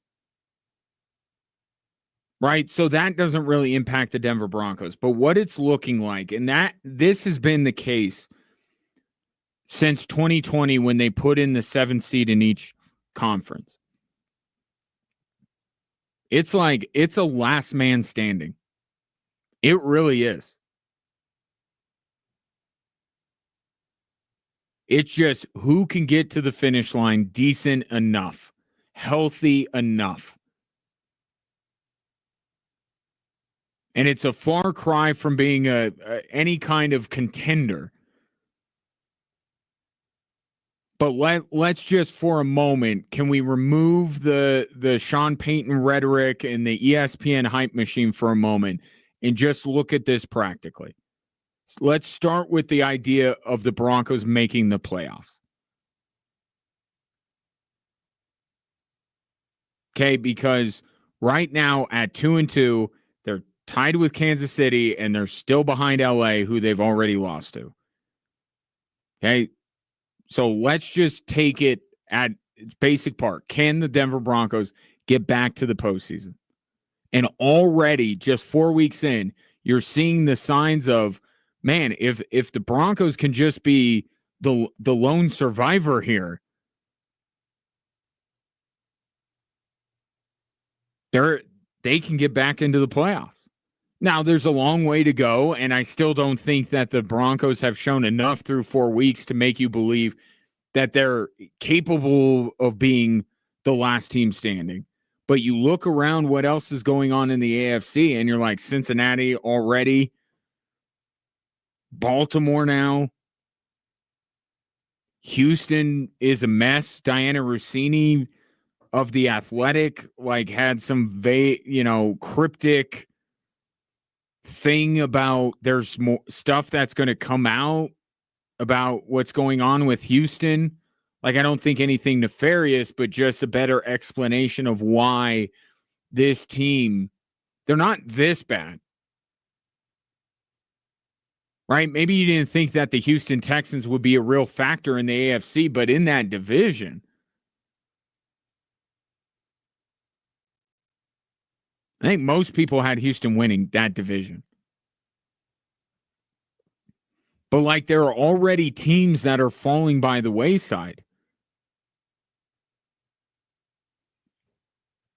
And let's just say the teams that are on top of their divisions right now are in. as division winners or wild cards. Buffalo, Chargers, Indy, Pittsburgh.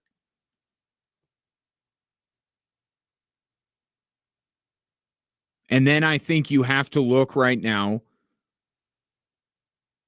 Kansas City and New England as two of the teams, and I guess I'm just basing it on what I said last week. I thought Kansas City and New England, I had confidence in those two teams even at 1 and 2 of making the playoffs. And then you look at the last spot. Now it's like Houston, Baltimore with no Lamar Jackson for the next 3 weeks and a terrible defense. Cincinnati with no Joe Burrow and look like they just quit last night. It's like right now, after those 6, it's like, who you like, Denver or Jacksonville? I mean, there's so many teams that are already taking themselves out of the running or going down the road of taking themselves out of the running. Again, I'm not gonna count out Baltimore yet. Cincinnati, I think I'm about there. I just don't. If they get Joe Burrow back and they're still in contention, then that's a different conversation. But are they even going to make it there?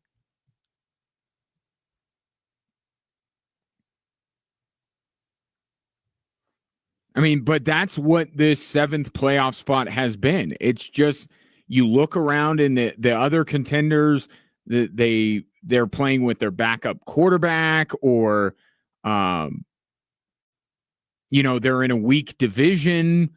So their record is a little bit inflated because they play in a division with a couple of garbage teams. It's like that's what this is. Is that an accomplishment for the Denver Broncos last year? Sure. For the Denver Broncos this year, I don't know that people will view it as the same accomplishment. But things are in the AFC, and all of these teams, you look at and you go, Buffalo's the only one that you're like, okay, they're really good. Buffalo, you're good. You're omitted from this conversation. Chargers, you think how great they look through 3 weeks. They lose to the Giants. Indy, it might take me the entire season to buy into what they are. Pittsburgh, I said this. I like them. I don't love them. One prolific game against Baltimore is not going to make me buy my tickets to watch Bad Bunny at halftime of the Super Bowl with Kansas City. They still need to show more than one game. New England with Drake May, you'd never know. It's who do you like? Like, who do you really like in the AFC? Not saying who you're betting on, who you think, but like, who do you really like? I think it's Buffalo, and that's about it through 4 weeks.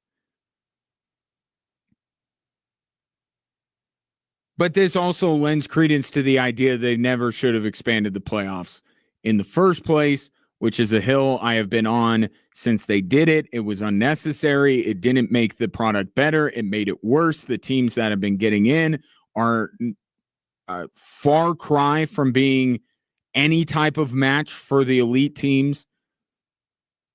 They could have just kept it at 6. It would have been fine.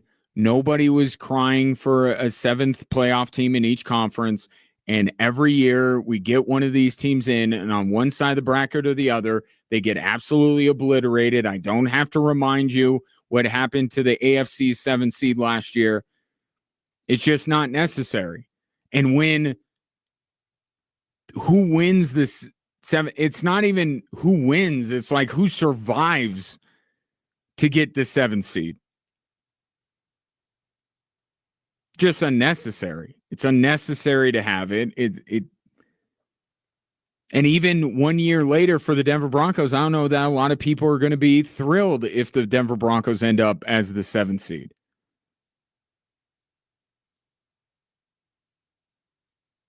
But man, you got some teams right now just 4 weeks in. I'll write off Tennessee. I'll do that. I'm not completely dismissing anyone at this point. It's too early to do that, but there are some teams that are, man, they feel like they're hanging on by a thread, and two of them are in the AFC North right now. Three of them are. I guess Cleveland would be another one like Tennessee, where I'd be like, yeah, but their defense has been pretty good for what it's worth. But man, there are some teams that are in a bad way just 4 weeks into the year. And teams that were not expected to be. Cincinnati, Baltimore. I mean, you understand why Cincinnati looks like this. Baltimore's a little bit more surprising. But two teams that you figured would factor into the playoff race are quickly going out of it. And I guess the one new team that you would say is popping up here would be Jacksonville and maybe New England. Although a lot of people like New England. Indy and Jacksonville. It's that AFC South. Always good for a surprise or two. So Lamar Jackson out the next 2 or 3 weeks. Bengals certainly hanging on by a thread. And then you have these wide receivers. Oh, these wide receivers. They are a special breed, aren't they? What is going on with one of the receivers that the Denver Broncos will be facing on Sunday? Get to that next.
Rivalry, costumes, and candy. It's all this Saturday, October 4th at Widener Field. Come early at 5:30 for trunk or treating and the costume contest in the fan zone presented by Farmers Insurance. Then at 6, your Colorado Springs Switchbacks take on rival San Antonio FC. Tickets going fast. Get yours at switchbacksfc.com. A.J. Brown is at it again. Of course, we had the book reading on the sideline, and now we have cryptic Bible verses being put out on social media by the Eagles wide receiver.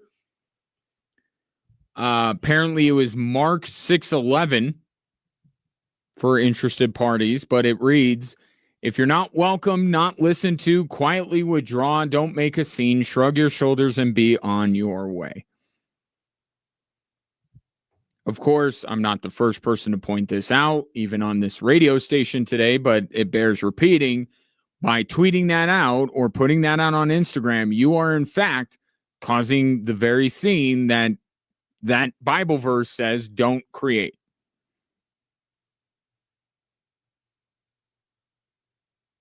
So, strike one there with A.J. Brown. But also, I get it. I know why. I know why he's doing this, because he plays with regular season Jalen Hurts more than he plays with playoff Jalen Hurts, and it has to be something that's quite maddening to him. The inconsistency. The guy looks like a mediocre quarterback for 17 games and then looks like Tom Brady for 3 or 4. For somebody that plays a dependent position like wide receiver, it has to drive you crazy. But there are two absolute truths with this. One, this is not the time. You are the defending Super Bowl champions. You are trying to repeat. You have a great shot at repeating. You are unbeaten, one of only 2 teams in the league that can say that. And I know this weekend against the Bucs was frustrating. The weekend before, you had well over 100 yards receiving. So the timing from A.J. Brown in his cryptic Bible verse, not ideal. Here's the other part. There is no chance that the Eagles trade you. No way. For all the reasons I just mentioned. They are the defending Super Bowl champions. They would like to go back there again. They'd like to win the Super Bowl. And they know what Jalen Hurts turns into when the playoffs roll around. And they're going to want A.J. Brown to be there to catch passes from that version of Jalen Hurts. This lacks teeth even more so than the offseason trade request. Because during the season, there's no way they're going to do it, because you can't even make a trade during the season. NFL trade deadline is not Major League Baseball's trade deadline. It's not the NBA trade deadline. We hype it up, and it very rarely pays off. We're hyping it up, and then nothing really happens. There's no way a trade, even if the Eagles are like, you know what, buddy, between the book reading on the sideline and your cryptic Bible verses, we want you gone. They're not going to do it in the midst of trying to repeat as Super Bowl champions. And they're certainly not going to do it during the regular season in the midst of trying to repeat as Super Bowl champions. So I don't know what A.J. Brown is trying to get out of this other than attention. And if that's what it is, A.J. Brown, we see you and we hear you.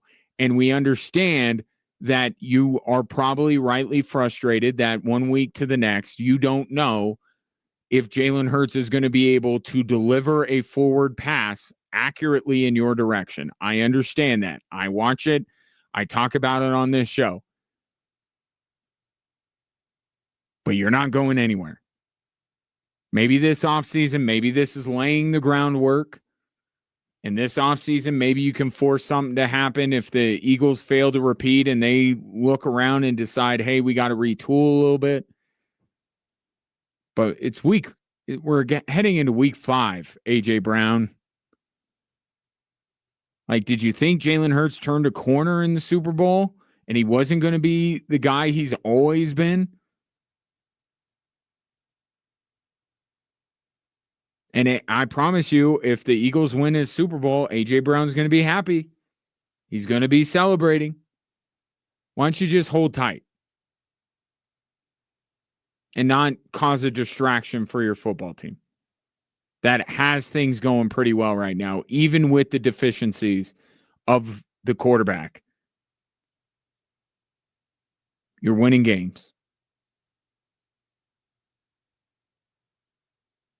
But these wide receivers, they're wired differently.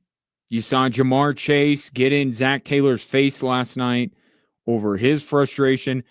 And did you notice that later in the game after that, he dropped a pass from Jake Browning? I'm sure that doesn't register with him like it registers with me. That's you're confronting your head coach and you're being upset on the sideline, and then you got a chance to catch a ball from Jake Browning and you dropped it. But they're wired differently. There's no position in football. Football has the most dependent position and the most important. The most important position in all of sport is quarterback. The most dependent position in all of sport is a wide receiver. And you got to be wired differently to play that position. And that different wiring that you have leads to these tantrums. And we have seen it, the diva-like behavior. We've seen it to its extreme with Terrell Owens. These guys they're divas. They want attention all the time. That's why the Broncos, say what you will about what Courtland Sutton is or is not, as a football player, is not a diva, doesn't have that mindset. And Sean Payton loves that he doesn't have that mindset. But most of the guys, especially the really good ones, they're tough to deal with. Even on a team that has everything working right now. I know it hasn't looked great for Philadelphia. I mean, they're winning all these football games. They're unbeaten. They just won the Super Bowl. Like, what situation are you going to find yourself in that's better? And I know the answer to that, because the answer to that is anywhere he'll get more catches. He might volunteer to go back to Tennessee if he thinks that Cam Ward can deliver him the football better than Jalen Hurts. I don't think that he can at this point, but I think A.J. Brown, he reminds me a little bit of what's going on with Michael Porter right now. Now, Michael Porter has never been the diva. I'm not making that comparison, but the way that Michael Porter has talked since he's gotten to Brooklyn, it very much has the feel of, okay, I did the sacrificing thing to win a title. I was, secondary, all that kind of stuff. Now it's my time to shine. And I think A.J. Brown is there. I won the Super Bowl. I bit my tongue, or I quietly read a book on the sideline. I didn't say anything. Although this doesn't feel like the first thing that A.J. Brown has done, cryptic or more straightforward. But he's like, I won the Super Bowl. I got that done. Whatever. Now I want to get mine. It's not the most endearing quality to an athlete. I'll grant you that. But I think that's where he is. But he's just going to have to stick tight. We're not dealing him. Speaking of wide receivers, man, and speaking of being wired differently, a lot of people didn't know what to make of Tyreek Hill's reaction last night to obliterating his knee. and they thought he was just happy. And social media does this. He's not. He's trying to be, I think he's a little bit hysterical in the moment, which is allowed, given he knew as well as anybody what happened. He knew he was toast, that his knee was shot. I think he's in a little bit of hysterics, maybe in some pain. I don't know. I've never experienced that, thankfully. And I think he was just trying to be like, they say you got to be grateful no matter what the situation, be grateful. I think he was trying to be put on a brave face. He was trying to be brave in the face of what he was facing. I don't think he was celebrating that. Damn. People are on the internet, man. So mean. But this could be it for him. I guess he only needs one surgery, so I guess that's a positive thing, but man, Tyreek Hill needs his knees in good shape. Speed, that's his game. Even if he comes back, can he be I think we've already seen the best of Tyreek Hill, but you thought, with Tua throwing him the football, like maybe if he were to be dealt and go somewhere, maybe we would see some of the old Tyreek Hill. Now it's like, I don't know where he can go anywhere. I don't know if he's going to be the same wide receiver. And if that's the case, that's it for one of the most exciting dynamic wide receivers we've ever seen.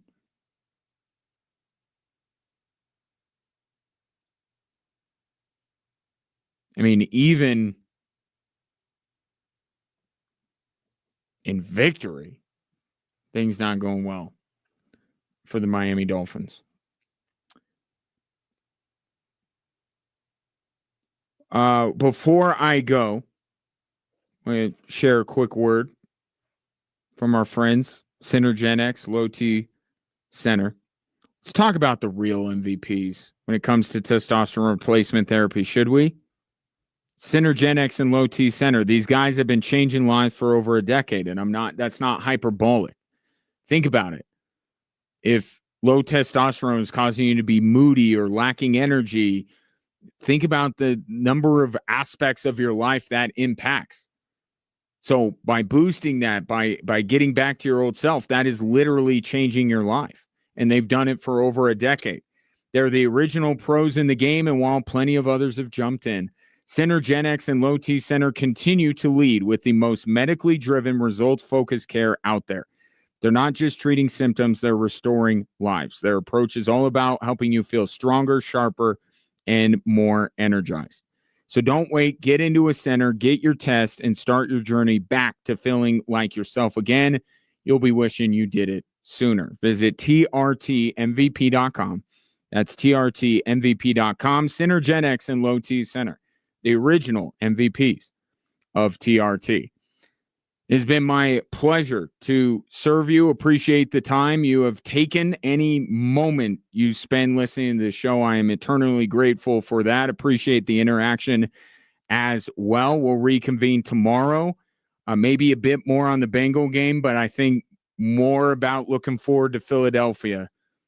I will have more on both of those subjects tonight with Jessica Mendoza on KKTV 11 News at 10, if you are so inclined.